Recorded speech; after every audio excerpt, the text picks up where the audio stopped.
টুপিওয়ালা হারামের বিরুদ্ধে কয়, সুদের বিরুদ্ধে কয়, ঘুষের বিরুদ্ধে কয়।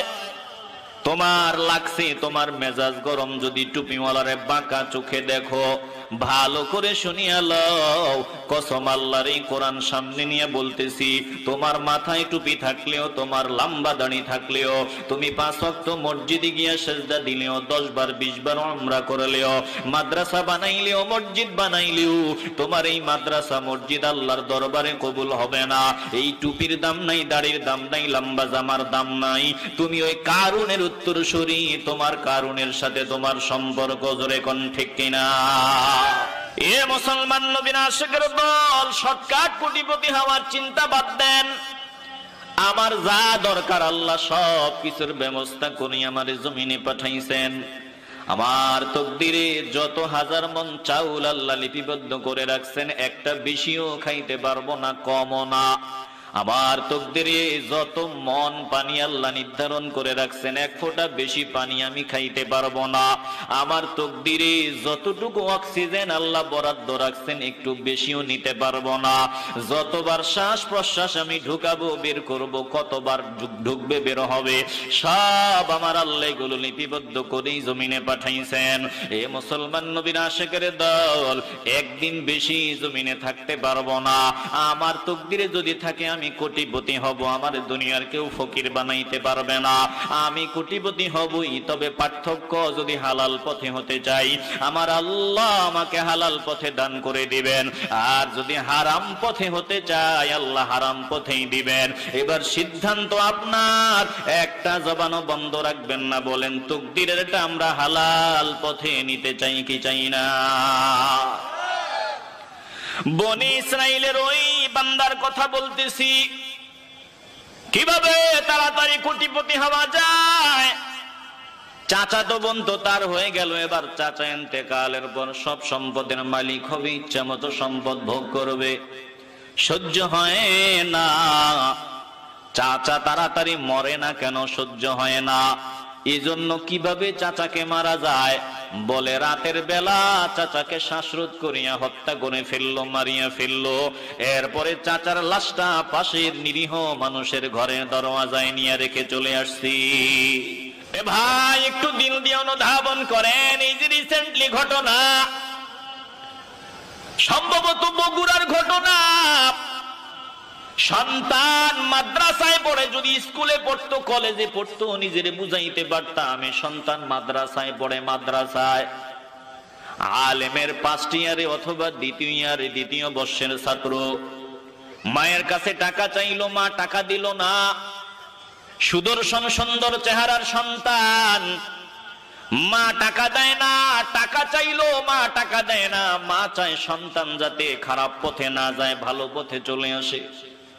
সন্তান একটা নারীর প্রলোভনে পড়লো, মেয়ের প্রলোভনে পড়লো, তার প্রেমে পড়ে গেল। ওর পিছনে খরচ করা লাগে, মাঝে মধ্যে বাবার পকেট থেকে টাকা চুরি করে, মা এগুলো ডাক দেয়, বাধা দেয়। মায়ের কাছে টাকা চায়, মা টাকা দেয় না। মায়ের সাথে বাকবিতণ্ডা হলো, ঝগড়া হলো। সন্তান এবার মাদ্রাসায় চলিয়া গেল। মাদ্রাসায় চলে যাওয়ার পর দুপুর বেলা মাদ্রাসা থেকে আসলো, ঝগড়া করে সন্তান মাদ্রাসায় যায়। এদিকে মা সন্তানের জন্য খাবার রেডি করার জন্য ব্যস্ত হয়। সন্তান দুপুরের একটু আগে মাদ্রাসা থেকে আসিয়া দেখে মা তার জন্য খাবার রান্না করার জন্য ওই তরকারিগুলো কুটতেছে, তরকারি রেডি করতেছে। সন্তান পিছন দিক দিয়া মায়ের গলার মধ্যে চাপ দেয়, মার মুখের মধ্যে চাপ দেয়, মায়ের গলার মধ্যে চাপ দিয়া, চেহারার মধ্যে, মুখের মধ্যে চাপ দিয়া শ্বাসরোধ করে মাকে হত্যা করে। এবার মাকে হত্যা করার পর সন্তান মায়ের হাত পিছনের দিক দিকে বাঁধিয়া, হাত পা বাঁধিয়া ডিপ ফ্রিজের মধ্যে রাখিয়া চলে গেল। আবার ঘন্টা খানিক পরে সন্তান আসলো। সন্তান আইসা এবার সবাইরে ফোন দিল। নিজে নিজে ওই ঘরের ভিতরে একটু কাটা, ডাকাতির একটু চিহ্ন, ডাকাতির একটু আলামত ঘরের ভিতরে রাখলো। একটু আলমিরার মধ্যে আঘাত করলো, বিভিন্ন জিনিসে আঘাত করলো। এবার বাবারে ফোন দেয়, বাবা মা কই? মারে খুঁজিয়া পাইতেছি না। আপন মানুষগুলারে ফোন দেয়, মারে খুঁজিয়া পাইতেছি না। এবার সন্তান নিজেই ডিপ ফ্রিজ থেকে মায়ের লাশটা বাহির করে দেয়। একটু আওয়াজ দিতে হবে। ইহুদিরা কি? এদের মতো গাদ্দার আর কেউ ছিল না, বর্তমানেও তারা গাদ্দার। চিল্লায়া বলেন ঠিক কিনা? আল্লাহ তাআলা বলেন, দোস্ত আমার, হাবিব আমার, আপনি শোনায়া দেন, ওয়াইদ কাতালতুম নাফসা, যখন এক ব্যক্তিকে হত্যা করেছিলে, বনু ইসরাইলদেরকে আপনি শোনায়া দেন যে যখন তোমরা এক ব্যক্তিকে হত্যা করেছিলে, ফাদ্দারাতুম ফিহা, তারপর পরস্পরকে দোষারোপ করতেছিলে। আল্লাহ তাআলা বলেন, ওয়াল্লাহু মুখরিজুম মা কুনতুম তাকতুমুন, তোমরা যেটাকে গোপন করার চেষ্টা করেছিলে আমি আল্লাহ সেটা প্রকাশ করে দিলাম। আমি আল্লাহ হলাম সেটার প্রকাশক, আমি সেটা প্রকাশকারী। বলেন তো, গোপন জিনিস প্রকাশ করে দেন কে? যত গোপন জিনিস আছে আল্লাহর সামনে সব প্রকাশ হয়ে যাবে। কথা বলেন ঠিক কিনা? এই যে আয়াত তেলাওয়াত করলাম, ভালো করে আয়াতের অর্থের দিকে তাকাবেন। আল্লাহ বললেন, যখন এক ব্যক্তিকে হত্যা করলে, তারপর পরস্পরকে দোষারোপ করলে, আল্লাহ বলেন তোমরা যা গোপন করতেছিলে আমি আল্লাহ সেটা প্রকাশ করে দিলাম, আমি হলাম সেটার প্রকাশক। এরপরে আল্লাহ বলেন, ফাকুল্লা দরিবুহু বিবাদিহা, আমি বললাম মুসা নবীর মাধ্যমে যে তোমরা ওই জবাই করা গরুর গাভীর একটা অংশ দিয়া মৃত ব্যক্তিকে আঘাত করো, যাকে হত্যা করা হয়েছে গোপনে গোপনে। এখন কে হত্যা করেছে তোমরা দ্বন্দ্বে আছো? বলে গাভীটার একটা অংশ দিয়া ওই মৃত ব্যক্তিকে আঘাত করো, এরপরে দেখবা মৃত ব্যক্তি কিভাবে জীবিত হয়, আর কে তাকে হত্যা করেছে সে নামটা বলে দেয়। একটু আওয়াজ দিয়ে বলবেন না সুবহানাল্লাহ। কাযালিকা ইউহয়িল্লাহুল মাউতা,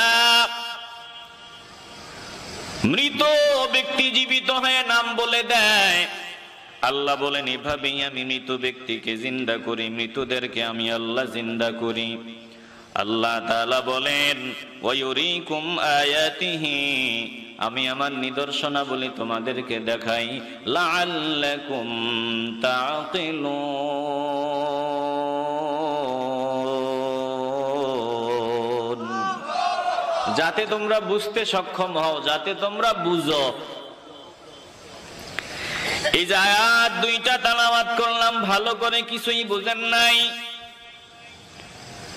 একটু দিল দিয়া আল্লাহর কালামের কথা যখনই শুনবেন দিল দিয়া শুনতে হবে, মন দিয়া শুনতে হবে। কারণ আল্লাহর কালাম যদি দিল দিয়া শুনেন, দেখবেন আল্লাহর কোরআনে যেই মজা, দুনিয়ার কোনো কিছুতে এমন মজা পাওয়া যাবে না। জোরে কোন ঠিক কিনা? এই দুই আয়াতে আমরা কি বুঝলাম? এক ব্যক্তিকে হত্যা করা হয়েছিল, পরে কে তাকে হত্যা করেছে এটা নিয়ে বাদানুবাদ, ঝগড়া। আল্লাহ বলেন গোপন জিনিস যেটারে তোমরা গোপন রাখতে চাইছো আমি ওটা প্রকাশ করে দিলাম। কিভাবে প্রকাশ করলেন?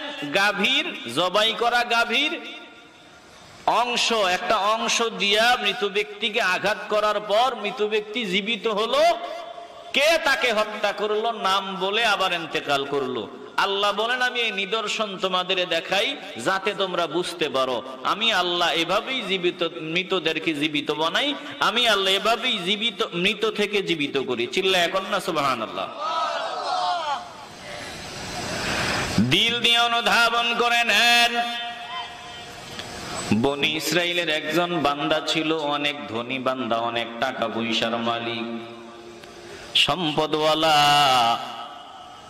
তার কোনো ওয়ারিস নাই, একমাত্র কন্যা সন্তান, একমাত্র কন্যা ছাড়া আর তার কেউ নাই। এই কন্যাটাকে তার ভাতিজার কাছে তুলে দেওয়া হবে, বাস সব সম্পদের মালিক হয়ে যাবে তার ভাতিজা। এখন এই কন্যার দায় দায়িত্ব ভাতিজার হাতে দিলেন, ভাতিজা সব সম্পদের মালিক হবে চাচা ইন্তেকালের পর। ভাতিজার ওটা সহ্য হয় না, দেরি সহ্য হয় না। চাচা মারা যায় না কেন? চাচাতো বোন তো তার হয়ে গেল, এখন সম্পদের মালিক হয়ে যাবে চাচা ইন্তেকালের পর। চাচা তাড়াতাড়ি মরে না কেন? সহ্য হয় না, কারণ চাচা যতদিন না মরবে চাচার সম্পদ ইচ্ছা মতো ভোগ করা যাবে না। আসেনি আমগো দেশে এমন কিছু লোক একটু তাড়াতাড়ি খাইতে চায়, তাড়াতাড়ি বড় লোক হইতে চায়, তাড়াতাড়ি কোটিপতি হইতে চায়। বলেন এমন লোক আমগো দেশে আছে না নাই? বেশি তাড়াহুড়ার দরকার নাই, আমার যেটা যখন দরকার একজন আছেন ব্যবস্থা করে দিবেন। বলেন তিনি কে? তো তাড়াতাড়ি করো কেন? কিভাবে তাড়াতাড়ি করে কোটিপতি হওয়া যায়? অন্যের মাথায় বাড়ি দিয়া, ধোঁকা দিয়া, আরেকজনকে বোকা বানাইয়া কেমনে কোটিপতি হওয়া যায়, এই ধান্দাবাজ আমগো দেশে আছে না নাই? একটু আওয়াজ লাগবে, জবান খুলে বলতে হবে, আছে না নাই? বাঙালিদের মধ্যে, আমাদের মধ্যে ধান্দাবাজ বেশি। চিল্লায় বলেন ঠিক কিনা? সহ্য হয় না, কত তাড়াতাড়ি কোটিপতি হওয়া যায়। এই জন্য বান্দা হারামের খাতায় নাম লেখায়, কত তাড়াতাড়ি কোটিপতি হওয়া যায়। এই জন্য বান্দা সুদের খাতায় নাম লেখায়, ঘুষের খাতায় নাম লেখায়। চাকরিতে বেতন 50,000, কেমনে ডানে বামে আরো 2 লাখ কামানো যায়, এই চিন্তাওয়ালা আসেনি? একটু বিপদে বইরা দেখেন, একটা কাজে দেখবেন প্রতি জায়গায় ঘুষখোরের অভাব নেই। কথা কন না কেন? একটু বিপদে বইরা দেখেন, ঘুষখোরের অভাব এখনো আছে না নাই? এ মুসলমান নবীর আশিকের দল, আজ তাকায় দেখেন আমার দেশের মানুষগুলো, প্রায় মানুষগুলো হারামের সাথে জড়িত, হারামের সাথে জড়িত হয়ে গেছে। আমি গত বছর ঢাকায় যাওয়ার সময় সিএনজিতে উঠলাম, নবাবপুরে আসবো, সিএনজিতে নবাবপুর আসবো, ওই নতুন বাজার থেকে নবাবপুরে যাব। দুই পাশে 2টা বয়স্ক আল্লাহর বান্দা, হাজি সাহেব, 2জন লম্বা লম্বা দাড়িওয়ালা হাজি সাহেব। সিএনজি ওয়ালা কথায় কথায় বলতে বলতে সুদখোর, হারামখোর, এগুলোর দেখতে পারি না, দেখলে মেজাজ গরম হয়। সিএনজি ওয়ালা তো জানে না, মনে করছে আমার পিছে যা আছে একজন হুজুর, 2জন হাজি সাহেব, কইলে অসুবিধা কি? হাজি সাহেব এই বেটা বেয়াদব, সাবধানে মুখ সামলে কথা কবি, গালের সাফা খিচে এলাম। সিএনজি ওয়ালা কয় আমনের অসুবিধা কি লেগে? জলে কা? জলার কারণ আসেনি? কথা কয় না, জলার কারণ আসেনি? চোরে চোর কইলে জ্বলবেই, সিটিং রে সিটিং কইলে জ্বলবই। কথা কয় না, আসতে বলবেন না, কথা বলেন ঠিক কিনা? হাজি সাহেব সিএনজি ওয়ালার লগে তর্ক বিতর্ক, সিএনজি ওয়ালা কয় কারো খাই না, কারো দাঁড় না, নিজের ঘামের টাকা দিয়া সিএনজি কিনছি, চালাই, নামাজের সময় নামাজ পড়ি, সুদ টুদ খাই না, সুদখোর দেখতামও পারি না। আপনি জলসে কা জলে কা। এবার হাজি সাহেব ওই নবাবপুর পর্যন্ত আইসা, খুব গরম, একবারে কয়েকজন হাজির হয়ে গেছে। সিএনজি ওয়ালারে মানুষ ধমকায়, বলে সিনস কার লগে কথা কস, সিনস ওরে, সাবধান, হাজি সাহেবের চেতাইস না, চেতাইলে অসুবিধা। আমিও বললাম যে হাজি সাহেব এত চেতেন না, সিএনজি ওয়ালা যা কইছে ঠিকই কইছে, আপনি চেতার কিছু কয় নাই। দেখেন তো, মক্কার মেহমান হয়েছে, হজ করেছে, এরপরেও সুদের পক্ষে কথা বলে, সুদ খায়, সুদখোর, হারামখোর আমাদের দেশে আছে না নাই? আসতে বলবেন না, জবান খুলে বলেন আছে না নাই? এখন দেখি অনেকে হারামখোর, সুদখোর গো প্রশংসা করে, গুণকীর্তন গায়। টুপিওয়ালা কেমনে সুদখোরের গুণকীর্তন করে মাথায় ঢুকে না। কথা কয় না, রাগ করেন আপনারা? এখন সুদখোরের সাথে আমাদের সম্পর্ক, হারামখোরের সাথে আমাদের সম্পর্ক, আল্লাহর কসম দিয়ে বলি, হারামখোরের সাথে সম্পর্ক করে রহমত আসবে না, যে কোনো সময় আসমানি গজব আসবে, তৈরি হও। কথা কন না কেন? আসতে বলবেন না, জবান খুলে বলেন। হেলাল ভাই উপরে এসে যান, উপরে এসে যান। না না না, উপরে আসেন, উপরে এসে যান। বিরক্ত হইতেছেন আপনারা? বিরক্ত হইতেছেন? বললো ক্বালু দু লানা রাব্বাকা ইউবাইয়্যিন লানা মা হি। ও মুসা গো, তুমি তোমার রবের কাছে একটু দোয়া করো, তিনি যাতে বলিয়া দেন যে গরু জবাইয়ের কথা বলা হয়েছে, আমাদেরকে স্পষ্ট বলে দেন এটা কি রূপ, গরুটা কেমন হবে। এবার মুসা আলাইহিস সালাম তাদেরকে জানায় দেয়, ক্বালা ইন্নাহু ইয়াকুলু ইন্নাহা বাকারাতুল লা ফারিদুন ওয়ালা বিকর। মুসা আলাইহিস সালাম জানায় দেয় আল্লাহ তাআলা বলেছেন এই গরুটা এমন গরু, ফারিদুন ওয়ালা বিকর, এটা একেবারে বৃদ্ধ নয় আবার কম বয়সেরও নয়, একেবারে বুড়াও না আবার কম বয়সেরও না, আওয়ানুম বাইনা যালিক, এই দুইয়ের মধ্যবর্তী বয়সের হবে। এবার ফাফআলু মা তুমারুন, আল্লাহ যা অর্ডার দিয়েছেন ওইটা পালন করো, আল্লাহর অর্ডার পালন করে ফেলো। এরা ডাক দিয়া বলল, মুসা গো বুঝলাম এই গরুটা একেবারে বৃদ্ধ না কম বয়সেরও না, এইরকম একটা গরু জবাই করার জন্য এরা আবার ডাক দিয়া বলল, মুসা আল্লাহর কাছে দোয়া করো। ক্বালু দু'ু লানা রাব্বাকা ইউবাইয়্যিন লানা মা লাউনুহা, আল্লাহর কাছে একটু বলো যে গরুটার কালারটা কেমন হবে, এটা যাতে স্পষ্ট বলে দেয়। কালার, কালার কি? আরে আল্লাহ অর্ডার দিছেন গরু একটা জবাই করলেই তো হয়, কথা কয় না? এখন নিজে নিজে লাড়াচাড়া করতে করতে সহজ জিনিসটারে কঠিন বানাইতেছে। এই রোগে রুগ্ন উম্মতে মুহাম্মদের ভিতরেও আছে না নাই? আসতে বলবেন না, জোরে বলেন আছে না নাই? সহজ জিনিস এইটারে লাড়তে সারতে একেবারে কঠিন বানায় লাইছে, কথা কয় না? একটু আওয়াজ লাগবে, কথা ঠিক নেই? একেবারে সহজ, আসলে কিছু না, এটারে কঠিন বানাইয়া মারামারি কাটাকাটি। বিরক্ত হইতেছেন মনে হয়? একটু মন দিয়া দিলটা দিয়ে অনুধাবন করেন।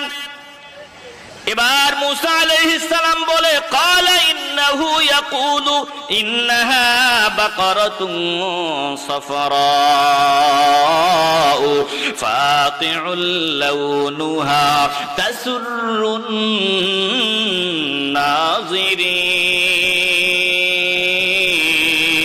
নাযিরিন।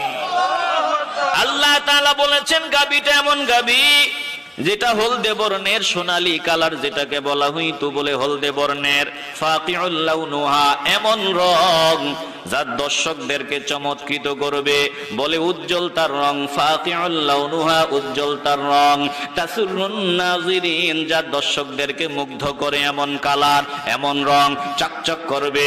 এবার তারা ডাক দিয়া বলল, তাও বুঝলাম, ও মুসা এবার আমগো জন্য একটু মাওলার কাছে দোয়া করো, এটা কোনটা, এটা নিয়ে আমরা একটু ঝামেলায় পড়িয়া গেলাম, কারণ এই কালারের গরুর পূজাও তো আমরা করি, এখন কোন কালারের এটা কোনটা একটু বিস্তারিত যাতে বলিয়া দেয়। কারণ ইন্নাল বাকারা তাশাবাহা আলাইনা, এই গরুটা সম্পর্কে আমরা সন্দেহের মধ্যে পড়ে গেলাম। ওয়া ইন্না ইনশাআল্লাহু লামুহতাদুন, আল্লাহ চায় তো এবার আমরা হেদায়েত পাবো, এবার আমরা সঠিক দিক নির্দেশনা পেয়ে যাব। এবার মুসা আলাইহিস সালাম জানায় দেয়, আল্লাহ তাআলা বলেছেন, ইন্নাহা বাকারাতুল লা যালুলুন তুসিরুল আরদা ওয়ালা তাসকিল হারসা মুসাল্লামাতুল লা শিয়াতা ফিহা ক্বালুল আনা জিতা বিল হক্ক ফাযাবাহুহা ওয়া মা কাদু ইয়াফআলুন।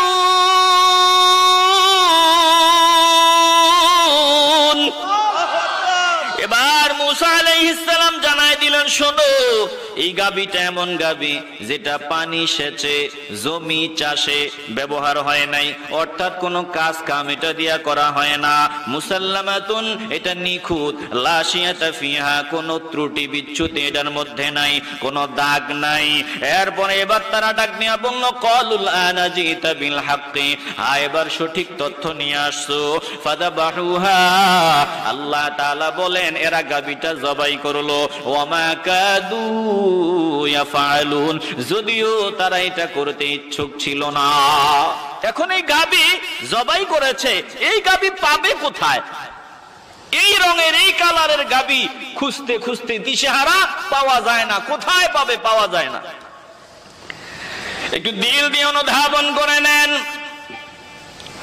আল্লাহর একজন প্রিয় বান্দা একটা সময় সম্পদের মালিক ছিলেন, টাকাওয়ালা ছিলেন। আল্লাহর রাস্তায় সব সম্পদ দান করিয়া, দিনের খেদমত করিয়া দুনিয়া থেকে বিদায়ের সময় সন্তানকে কিছুই দিয়া যাইতে পারেন নাই। একমাত্র সন্তান, ওই সন্তানকে দোয়া দিয়া গেছেন। কি দিয়া গেছেন? একটু আওয়াজ দিয়া বলেন, কি দিয়া গেছেন? বাবা দোয়া দিয়া গেছেন। ইমানের আওয়াজ দিয়া বলবেন, আমরা মা বাবার দোয়া চাইনি। ভেজাল আছে মনে হয়, আমরা মা বাবার দোয়া চাইনি। দোয়া নাও, কপাল খুলে দিবেন কে? সন্তান কেমন আদবওয়ালা সন্তান, তাফসীরের মধ্যে ঘটনা এসেছে, দিল দিয়ে শুনবেন। ওই ইয়াতিম বালক কেমন আদবওয়ালা সন্তান ছিলেন। বাবা দ্বিপ্রহরের সময় দুপুরে ঘুমায়, সামনে আসলো একজন হীরার টুকরা নিয়া। সন্তানের হীরার টুকরাটা পছন্দ হয়ে গেল, জিজ্ঞাসা করলো দাম কত? বলে 70,000। 70,000 মুদ্রা এটার দাম। সন্তান বলে অসুবিধা নাই, আমার আব্বুর টাকা আছে, অসুবিধা নাই, তুমি একটু অপেক্ষা করো, আমার আব্বু ঘুমায়। বাবা ঘুম থেকে জাগ্রত হয়ে বলে, আমি তোমার কাছ থেকে এটা কিনবো। এবারে হীরার টুকরার মালিক ডাক দিয়া বলে, না না না, এত সময় অপেক্ষা করতে পারবো না, তুমি বরং তোমার আব্বাকে ঘুম থেকে উঠাইয়া যদি মূল্য দিতে পারো 10,000 মূল্য কমায়া দিলাম। সন্তান ডাক দিয়া বলেন, না না না, আমার বাবা ঘুমায়, আমার বাবার ঘুম আমি এখন ভাঙতে পারবো না, তুমি যদি অপেক্ষা করো আব্বার ঘুম ভাঙ্গা অবধি, তাইলে তোমাকে আরো 10,000 বাড়ায় দিব, 80,000।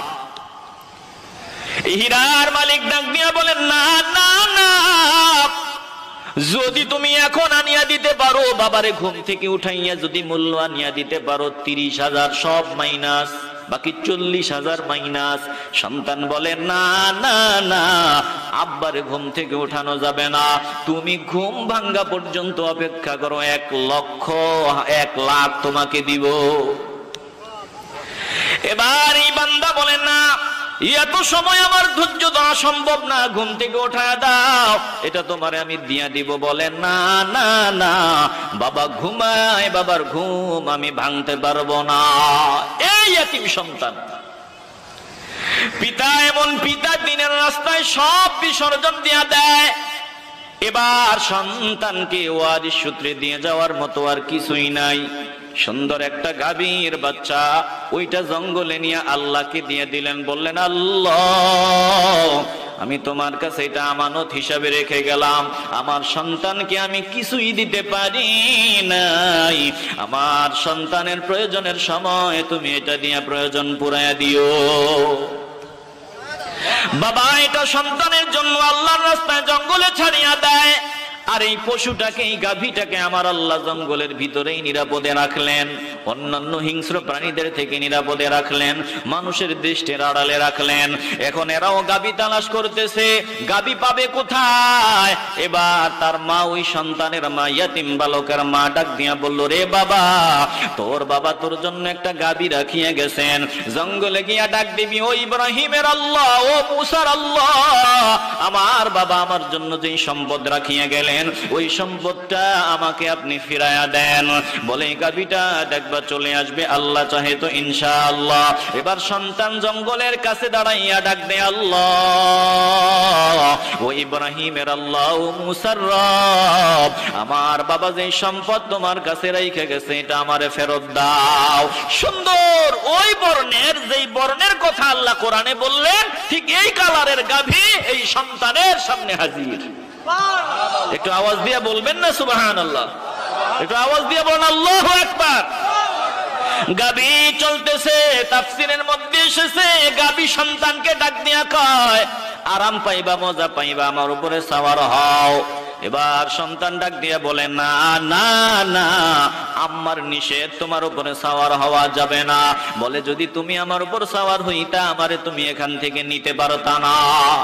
এবার এই গাভী নিয়ে মায়ের সামনে গেলেন, মা খুশি, সন্তানকে বললেন 3 দিরহাম, 3 স্বর্ণ মুদ্রা, এটার দাম, বাজারে বিক্রি করবা, তবে বিক্রির আগে আমার সাথে সিদ্ধান্ত করিও, ছেড়ে দেওয়ার আগে একটা সিদ্ধান্ত পরামর্শ কইরো। বাজারে রওনা দেয়, আগন্তুক হাজির, সন্তানের সামনে দাঁড়ায় বলে বিক্রি করবা? বলে হ্যাঁ।